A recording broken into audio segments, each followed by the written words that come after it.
Tere, mina olen Igor Krupinski ja esindan Enerhack projekti ja oleme seotud ühe suure Euroopa projektiga, mille nimeduseks on Commit Climate, mille raames soovitakse abistada kohalikke omavalitsusi, et üle minna kliimaneutraalsusele.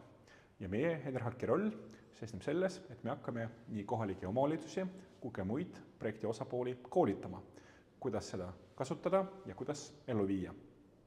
Projekt on päris suur, selle maksumus on 2,5 miljonit eurot ja meie Enerhacki jaoks on esimene kogemus, kus me lööme kaasa Euroopa projektis.